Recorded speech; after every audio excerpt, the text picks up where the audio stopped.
Fala pessoal, bem-vindo aí ao curso de C. Meu nome é Nicolas André.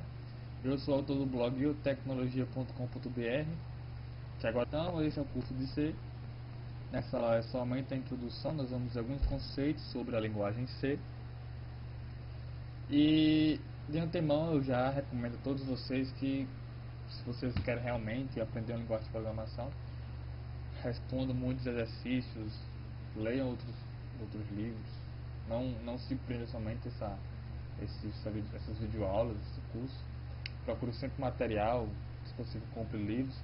E o mais importante é que vocês resolvam exercícios ou estejam sempre desenvolvendo algumas aplicações, né, utilizando a linguagem. Então vamos lá. Primeiramente nós vamos ver alguns conceitos básicos. Então nós temos que C, ela é uma linguagem compilada. O que quer dizer isso?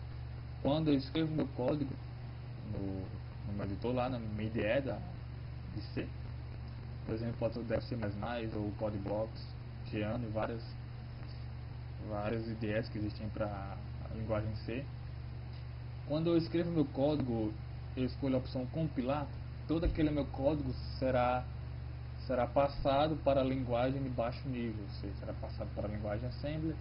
É assim o computador conseguirá entender o que o seu programa quer dizer, pois o computador não entende aqueles códigos. Na verdade, quando você compila, o programa chamado compilador, no caso GCC, um exemplo, compilador para C e C++, ele transforma aquele código em código de baixo nível, fazendo desse modo que o computador entenda o que você fez. E outra coisa é que C, ela é uma linguagem estruturada. Quer dizer isso? Ela é estruturada em blocos, né? Blocos delimitados por chaves, diferente de linguagens que você, de Fortran, por exemplo, que não é uma linguagem estruturada. C, ela é uma linguagem estruturada. E um outro conceito ainda é que C++ não é C, C++ é a evolução de C. C++ adiciona a orientação a objetos, que são conceitos mais avançados. Como nós vamos abordar somente C, nós não vamos ver programação orientada a objetos, também chamada de POO, até porque C não suporta programação orientada a objetos. Então, vamos falar agora um pouco sobre variáveis e o que são variáveis. Variáveis são essenciais para a programação. Você não consegue criar um programa sem utilizar de uma variável. As variáveis são espaços reservados na memória para guardar valores. Que valores são esses? São números, texto, também chamado string. E esses valores podem ser de 4 tipos básicos. Na verdade, 3, que são int, que vem de inteiro, float, vem de ponto flutuante. Isso quer dizer que ele aceita valores com casas decimais. Temos o tipo char, que é caractere. E o tipo double, na verdade, como o nome diz, é o dobro do float. O tipo double, ele suporta uma precisão maior, né? Ele suporta mais casas decimais.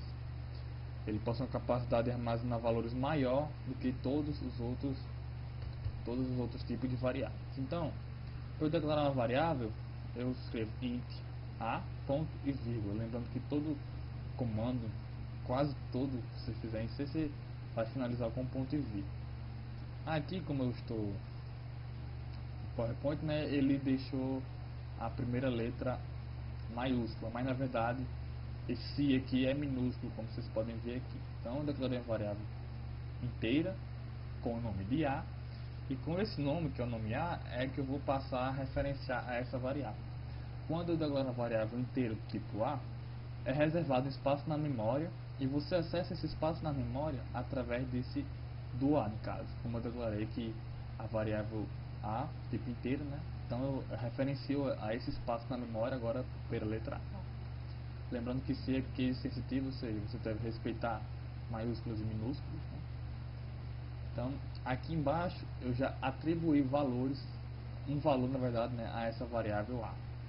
Eu utilizo o operador igual e eu atribuí 20 à variável A. Lembrando que eu não poderia atribuir B, pois A é uma variável tipo inteira. Então isso seria um problema no nosso programa. No entanto, poderia armazenar 20.45 em A, pois é do tipo inteiro e não aceita casas decimais. Já o tipo float, ele aceita casas decimais. Eu declarei aqui float C, declarei uma variável tipo ponto flutuante com o nome de C.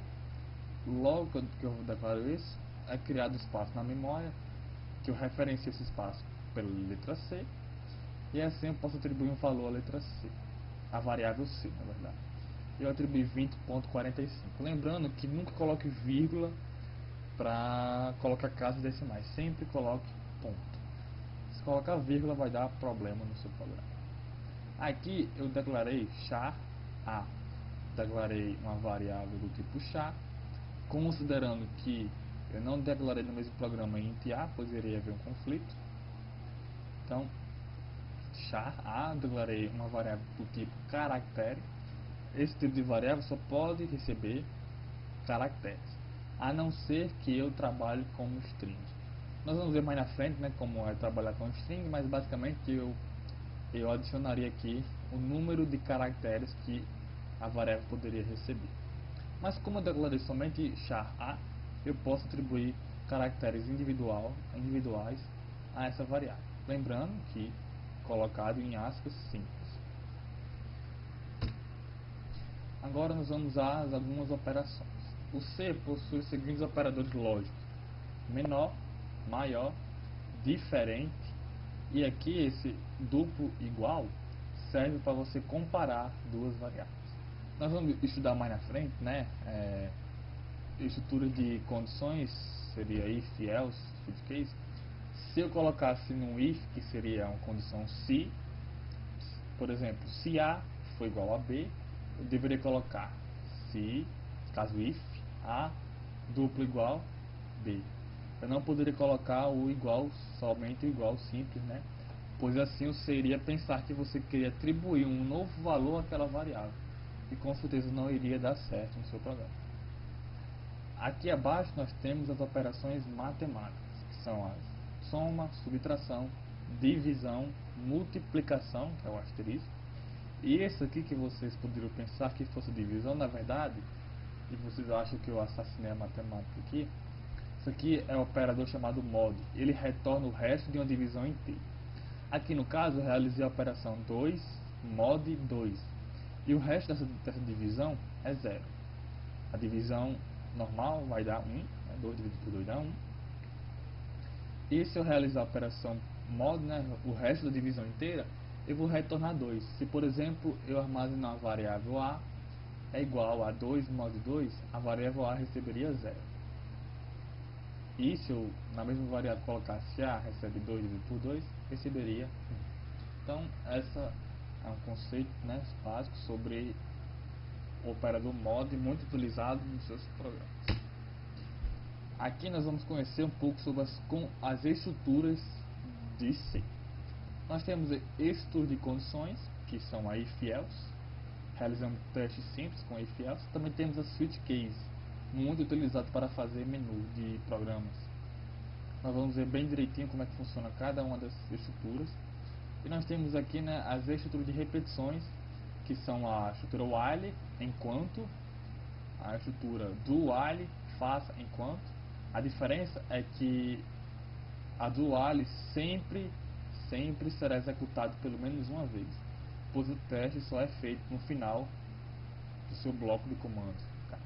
E a for, talvez uma estrutura das mais complicadas, que é a para, ela vai realizar loops dependendo de como você definiu, né? Nós vamos estudar mais em detalhes como funciona o while, do while, for, mais na frente. E um outro conceito bem importante e talvez um dos mais complicados para iniciante seria matrizes. C suporta matrizes unidimensionais, são os vetores, e também suporta matrizes multidimensionais. Aqui embaixo eu tenho uma representação de um vetor na linguagem C. O vetor A, ele possui 7 campos, 7 posições, e dentro dessas posições eu poderia armazenar valores diferentes, desde que seja do mesmo tipo. Se eu declarar essa variável A do tipo inteira, eu declarar como vetor de 7 posições, na posição 1 eu posso declarar um valor inteiro, na posição 2 um valor diferente, ou igual, um valor qualquer, sendo ele inteiro. É assim, é muito interessante os vetores que você vira, que você use, por exemplo, você quer calcular, tem um banco de dados com muitas informações e você poderia utilizar um vetor, então é uma matriz, e armazenar em cada posição um valor diferente. Lembrando que em C nós não começamos pela posição 1, e sim pela posição 0. Se você declarar um vetor como sendo de 5 posições, ele irá começar de 0 e irá terminar em 4, e assim totaliza 5 posições.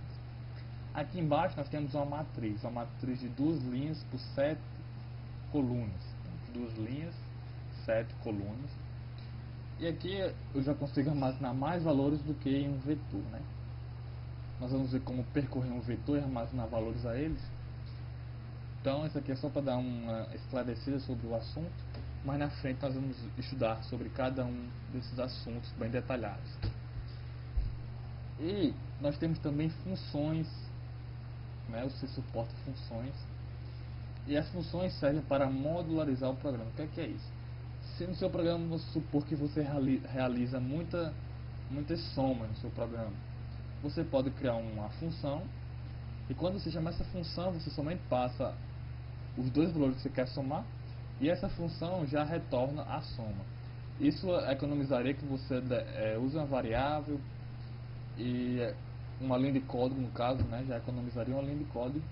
Você pode criar um código só e utilizar a função em várias partes do programa, só escrevendo o código uma vez.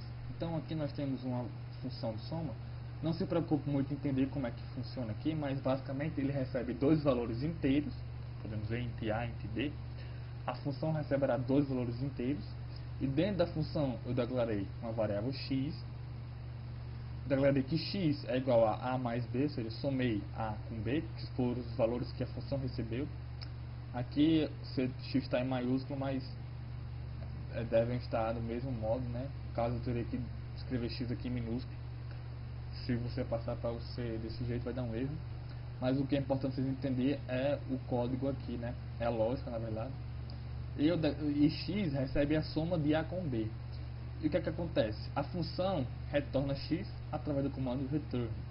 E se, por exemplo, isso aqui não é válido em C, foi só para demonstrar que quando eu chamar a soma, passar 2 e 4, lembrando que vírgula aqui é para separar os dois valores, não o valor 2,4. Quando eu passar o valor 2 e 4, ele vai resultar em 6. Eu poderia ter uma variável e a variável recebia soma 2,4, ou seja, a soma receberia o retorno de x, que seria a soma, então a variável receberia 6 no caso, uma vez que eu passei 2 e 4. E dentro do meu programa, sempre que eu for querer somar dois programas e somar dois valores e utilizar dessa função, eu tenho que escrever soma, parêntese 2,4, e assim vai ser realizado a soma. Então, bons estudos, espero que vocês tenham entendido algumas coisas, né, conceitos básicos. Não se preocupe se vocês não entenderem alguma coisa ainda, mas vocês vão entender mais na frente. E estude sempre, né, vocês podem utilizar meu e-mail se tiver alguma dúvida. E também tá lá, sempre comente no blog o que tá achando dessa videoaula. Então essa videoaula termina aqui, espero que vocês gostem do curso e até lá.